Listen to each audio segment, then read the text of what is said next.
This is an old school kind of a combination from the support position. I absolutely love the way it functions together. One can save the other. It is surprising. It's a really heads up play from him. FNG gets a disruption off though. Phobos is there. And there's going to be the glimpse. That should have been. Will it be? Yes! First blood drawn by Polar, and they're going to end up going 1-for-1. But here comes Mag, and Maybe's in trouble. Doesn't have a hole. Desperate. They have to get something out of this. They smoked once and got nothing. They're going to smoke right into Illidan. Not the best target. They get the Courier and be okay.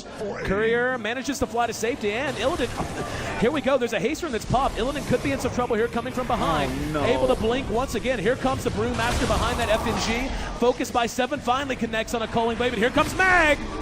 They're going to chase down Garder, and Garder gonna biff it. The axe tossed into the air by the storm aspect of the Brewmaster.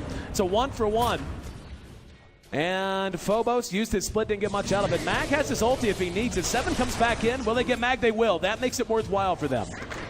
Wasn't going to be worth their time if they just went support for support, but securing the kill experience is slightly in their favor, but they're not getting as much out of their brew as I thought they would. They are moving well with Mag, but CDEC is playing this well. If they can get 1 or 2 big fights, this could end up blowing up in VP's face because they just don't have anything on anyone else. Here we go, 7 in on FNG. Phobos is there, still 14 seconds to his ulti. FNG called down, and let's see if they can pursue it out. Demon caught from behind. There's Battle Hunger. He's going to go ahead and grave himself, and up, Adaptive Strike knocks him out of the ulti. One more.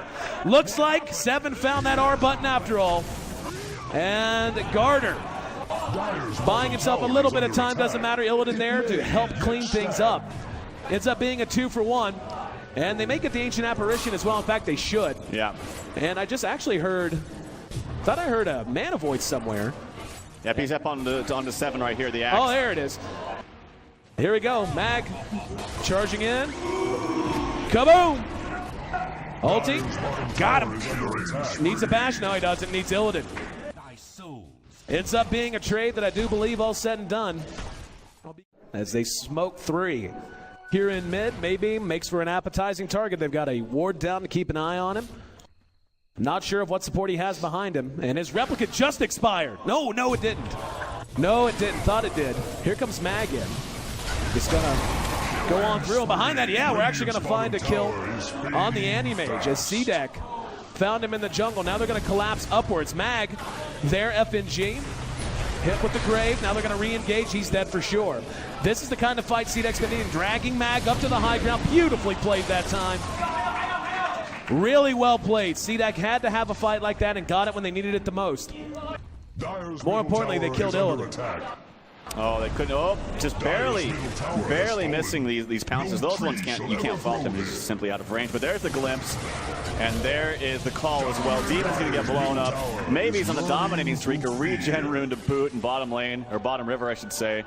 And the Panda Stomp actually came out while he was disrupted. Very sloppy play, I gotta say, from both teams. Got it that time, and Illidan playing a little bit too greedy. There's Mag. Disruption buys Illidan some time. Ice Blast. Nope. Little late, able to blink away. The tower in the meantime does end up dead. 7 next on the list, and Phobos coming back in. No split, but still having an impact. Mag's going to charge out, catches Garder from behind.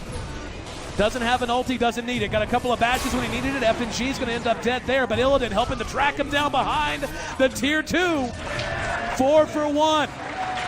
As Polar, who lost some ground in that engagement. Faster, for sure. Because he just bought all his items. Up, hang on. 7 goes in, tries to drag him, and manages to succeed in doing so. There's a good disruption to buy time, though. Maybe in the meantime, teeing off on Demon. Demon gets a nice grave. Keeps himself alive a little bit longer.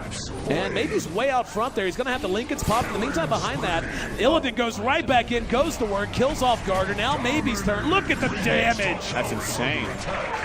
The damage output just through the roof. We have a buyback from Garder. Does Morphling have it? He does. So Garder buys back, but the Morphling hasn't, and I don't know that he's going to. Here comes Slark. They want to try to make something happen. Using that call to drag them back. There's a nice Ice Blast. Kinetic Field, Static Storm, and now they have to run as Brew gets off the ult. He's going to toss Axe into the air. Q's being forced back under his own tower, and in the meantime, Polar cleaning up the remainder of that top set of racks. Now Q catches the bad end of the moo-moo as he's brought down as well. And Illidan chopping wood here on the tier 2. Do believe that make a big difference in the later stages of the game. Obviously, once it's at this point of the game, it's not too big of a deal, but the early game I think is the most important. So.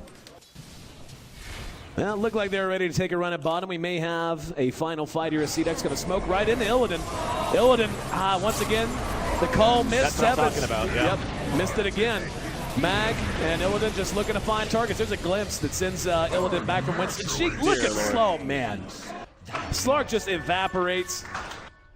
This is why Axe's double-edged sword against Anti-Mage. Like, yeah, it's great to catch him out and oh, yep, here comes the move. Easy peasy kill. Actually, DKphobos gets that one, but if he goes in onto him, you want to lock him down, but you lose all your mana.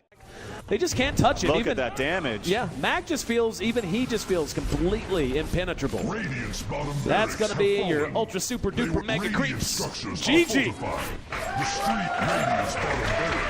So game 1, Polar came out and surprised us. Game 2, CDEC bounced back and showed us the form that led them to advance out of the Eastern Division in first place overall. But Polar able to put a cherry on it here in game 3 and secure themselves a spot advancing on through our upper bracket where they will meet the winner of our next series, EG, taking on LV Gaming. And can't say enough.